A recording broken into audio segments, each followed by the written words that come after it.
Soomaali baraankigi meel baas buu inala maraya bariyahan dambe waxa bulshada Soomaaliyeed dhexdeeda ku soo badanayay wax loo yaqaan baraanki dhalinyarta iyo da'yarta rag iyo dumar oo meelaha waxaad ku arkaysaa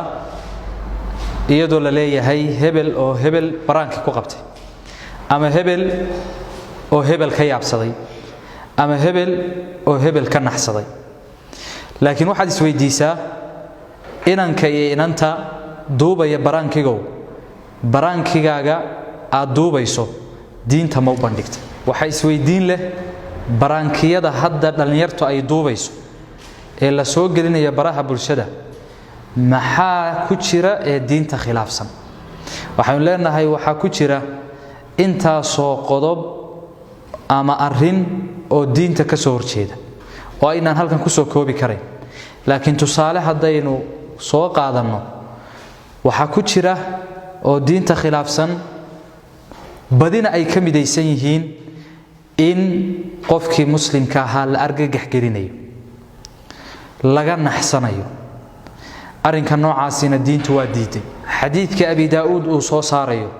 culimada qaarna ay leeyihiin waa sugan yahay koox saxaabada kamidii waxay warinaysaa iyagoo nabiga sallallahu alayhi wasallam la socda maalmaha kamida in saxaabada kamidii uu seexday iyadoo qacantiisana xarig uu sitay uu ku jiro nin saxaabada kamida soo kacay si xariga qacantiisa uu uga saaro oo uu qariyo ama ula kaftamo dabeetana ninkii hurday baa booday isagoo naxsan markaas nabigu sallallahu alayhi wasallam wuxuu leeyahay la yahillu limuslimin an yurawwi'a muslima qof muslima uma banaana inuu argagax geliyo walaalkiisa muslimka ah sida darteed waxa ku jira baraankiyada hadda la wadwado dadkii oo la argagax gelinayo haba kala duwanaato qaabka loo argagax gelinayo ee looga nixinayo waxa kamida waxyaabaha mukhalafaadka ee baraankiyada dhalinyartu ay duubayso ku sugan in gabdhihii Soomaaliyeed ee quruxda badnaa ee Ilaahay subhanahu wa ta'ala qiimaha iyo sharafta uu siiyay kuna waajibiyay inay xijaabtaan oo jirkooda ay ka asturaan ajaanibta ay iyagoo qaawan ama maryo fiican aan qabin shalmad yar masar yar iyo wixii la mid ah xidhan ay iska duubayaan kamarada iska duubayaan ama laga duubayo dabeetana la soo dhexdhigayo khalaa'iq aan tiradooda la soo koobi karay dabeetana qof waliba uu fiirsanayo daawanayo arinka noocaasina waa arin diinteennana aan ku banaanayn dhaqankeennana aan ku banaanayn walidaalika ba xadiidka Abdullah ibn Umar wuxuu tilmaamayaa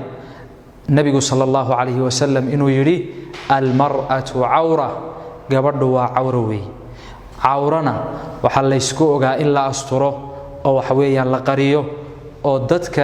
iyo bulshada aan waxa weeyaan la soo dhexdhigin waxyaabaha khilaafsan diinta ee baraankiyada ku jira aad arkaysa waxa kamida in dhalinyar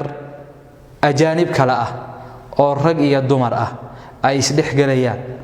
oo ikhtilaad u dhacayo oo jirkoodu mararka qaar koodu istaabanayo nabigeena sallallahu alayhi wasallam wuxuu tilmaamay la an yut'ana fi ra'si ahadikum bimikhyat min hadid khayrun lahu min an yamassa imra'atan la tahillu lahu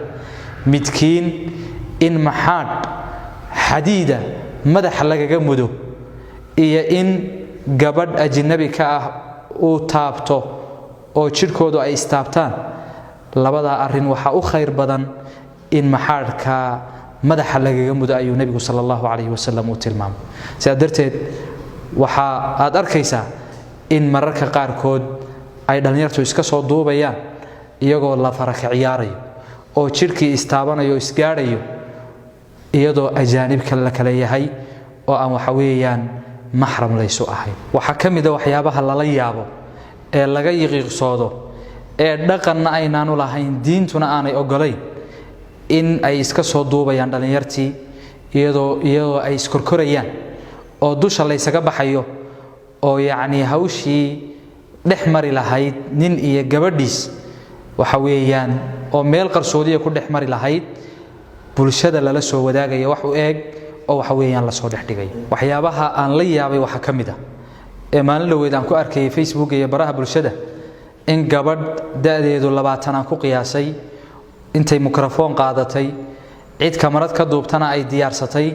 suuqa dhexdiisa ay istaagtay oo dabeetana ay qabanayso odayaal waaweyn oo laga yaabo aabaheed inay ka weyn yihiin dabeetana ay leedahay waxa tahay aabahay baata aabahay ayata miyaanay ka baqeen gabadhaas iyo kuwa noocaas oo kale sameynaya in ay soo guda galaan xadiidka nabiga sallallahu alayhi wasallam oo leeyahay man idda'a ila ghayri abihi wa huwa ya'lamu annahu ghayru abihi faljannatu alayhi haram qofkii sheegta aabihi cidaan ahayn iyadoo uu og yahay inaanu qofkaasi aabihi ahayn